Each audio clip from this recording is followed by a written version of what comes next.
What if it's fear? Here's what most men never figure out. When a woman who was fully invested suddenly goes quiet, when she withdraws after getting close, when she creates space right when things start to feel real, it's not always because she lost interest. Sometimes it's because she hasn't. Sometimes the connection didn't push her away. It scared her into retreat, and you don't see it because you've been trained to read distance as disinterest, absence as rejection, silence as the end. But that interpretation is lazy and often wrong. Sometimes she isn't avoiding you. She's avoiding what you make her feel. And if you don't understand that difference, you'll do what every man does. You'll chase, you'll panic, you'll try to repair something that isn't broken. And in the process, you'll turn her fear into proof that she was right to run. So before you spend another day misreading her signals, you need a framework. Hit subscribe now, not because I need another number, but because you need consistent reminders that the truth doesn't care about your comfort. You don't need reassurance, you need clarity. You need a place that refuses to sell you soothing lies. You're here because something isn't working. This channel exists to stop you from repeating the same blind loops. Subscribe because clarity is a discipline, not an accident. Now let's break this down. Here's the thesis. When a woman pulls back after real intimacy, after genuine connection, after moments where the walls dropped and she let you in, and then suddenly creates distance, goes cold, stops initiating, becomes unavailable, it doesn't always mean she's done. Very often, it means the opposite. It means she felt something real, something that scared her, something that threatened the control she's built around her emotions. And her instinct wasn't to lean in, it was to protect herself from you, from vulnerability, from risk. That's the part you don't get. You assume connection automatically creates closeness, and for you, it does. But for someone who's been burned, someone who learned to survive by armoring up, someone afraid of losing herself in another person, connection creates threat. Intimacy equals exposure. Vulnerability equals danger. So the moment she feels herself falling, the moment she realizes you're not just another guy she can keep at a safe distance, her nervous system fires one command: run. Meanwhile, you're replaying everything: the last conversation, the last text, the last date. You're scanning for mistakes. Did I say something wrong? Move too fast? Not do enough? But she's not thinking about what you did wrong. She's thinking about what it would mean if you did everything right. She's thinking about how much it would hurt to lose you. She's realizing she already cares too much, and caring too much has cost her before. So she pulls back, not because the feelings aren't there, because they are. Now here's where men destroy everything. They panic, they feel the distance and assume it's over, so they start performing, texting more, trying harder, asking what's wrong, seeking reassurance, offering solutions, flooding her with effort and attention to pull her back. And every ounce of that energy confirms her fear, because now you're not the grounded man she felt safe with. You're the anxious man trying to secure something slipping away. You've shifted from presence to pursuit, and pursuit makes her run faster. Here's the misconception. You think showing her you care will bring her back. What you're actually showing her is that you need her validation to feel stable. That's not attractive. That's not safe. That's not the man she started falling for. Here's the hard truth. Her fear is not your job to fix. Her walls are not your mission to tear down. Her retreat is not your responsibility to reverse. Your job is to stay solid. Your job is to remain the man who made her feel something in the first place, to hold your frame, maintain your life, keep your purpose centered. Let her come back on her terms, or not, because the moment her emotional state becomes your emotional state, you lose yourself.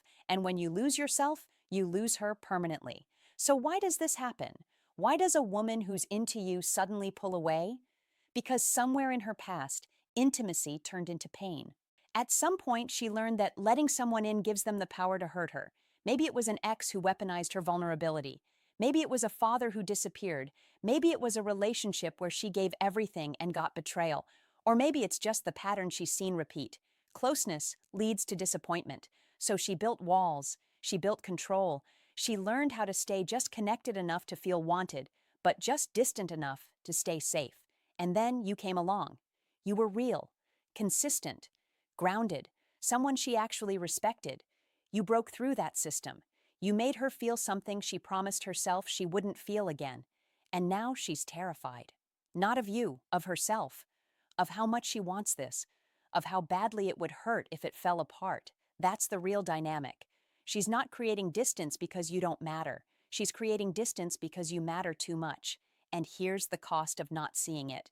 You chase, you personalize, you contort yourself to win her back. You abandon your center to orbit hers. You stop being the rock and become the wave. And waves don't make anyone feel safe. Here's the reframe. Her pulling away isn't a problem you solve with more attention. It's a test of your groundedness, a test of your self-respect, a test of whether you need her or whether you're simply open to her. Fail that test by panicking, chasing, making her distance your crisis, and you confirm every fear she has.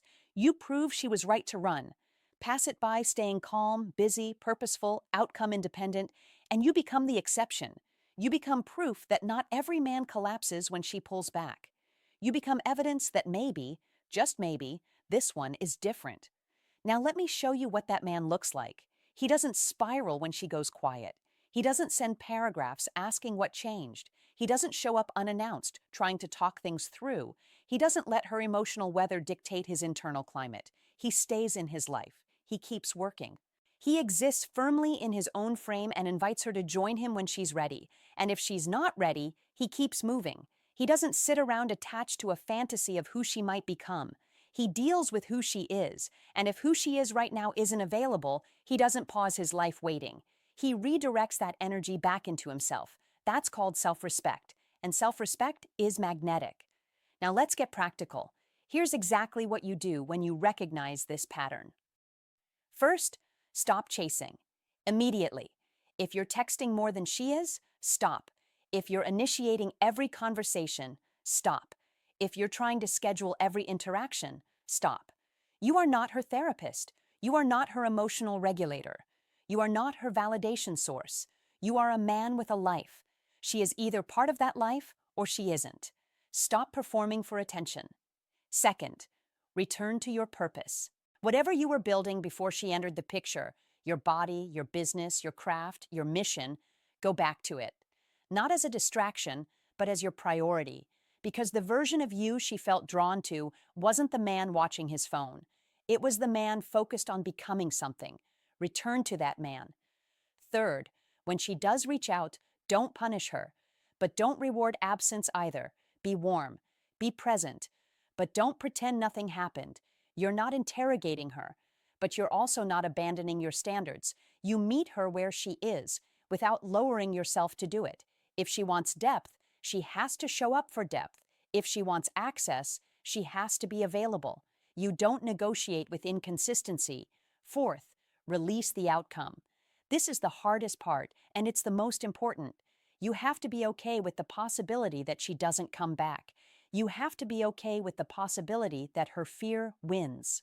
Because the moment you turn her into the solution to your loneliness, your validation, your worth, you've already lost. She is not your answer.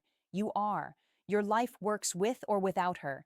That's not coldness. That's freedom. And freedom is what allows real connection to exist. Fifth, if she comes back and the pattern repeats, if intimacy triggers withdrawal again, if nothing changes, you walk, not in anger, in self-respect, because you are not a rehab center for unresolved trauma. You are not a testing ground for someone else's fear. You are not a placeholder while someone figures out whether they're capable of showing up. You are a man who knows his value, and value does not beg to be recognized. Here's the core truth you need to understand. You cannot love someone out of fear. You cannot consistency someone into trust.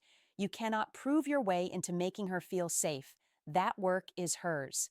You can be the kind of man worth doing that work for, but you cannot do it for her. And trying to turns you into the anxious one. It flips the dynamic. It makes you the one who needs her more than she needs you. And that inversion kills attraction instantly. She's not pulling away because she doesn't care. She's pulling away because she does. But your role is not to eliminate her fear. Your role is to remain someone worth being scared for, to be the man who doesn't collapse under uncertainty, to hold your ground while she decides if she's brave enough to meet you there. And if she isn't, that's not a reflection of your worth. That's a reflection of where she is. And where she is may not be ready for where you are. That's okay, because you are not in the business of convincing anyone to choose you. You're in the business of becoming the kind of man worth choosing and letting people decide freely. Most men lose here because they think love is effort. They believe if they just try harder, care louder, show up more, she'll come around. That's not love. Love is alignment. And if her fear outweighs her desire, if her past is heavier than her present, no amount of your effort changes that. Only her decision does. So stop managing her emotions. Stop fixing her fear. Stop trying to be enough to override her walls. Just be you, the grounded, disciplined, self-respecting version of you, and let that be enough. Not because it guarantees she'll return, but because it guarantees you won't lose yourself trying. You are not the problem. Her distance is not proof you're lacking. Her fear is not evidence you're not enough. You are enough. You always have been. And the right woman won't make you prove it. She'll recognize it, respect it, and rise to meet it, even if it scares her, even if it takes time, even if she stumbles. Because real connection doesn't run forever. It comes back, not because you chased it, but because it couldn't stay away. And if she doesn't come back, you keep building, you keep growing, you keep becoming, because you were whole before her, and you'll be whole after. That's not bitterness, that's power. That's the difference between a man who needs someone to complete him and a man who's already complete, and simply open to sharing that completeness with someone worthy. She's not avoiding you.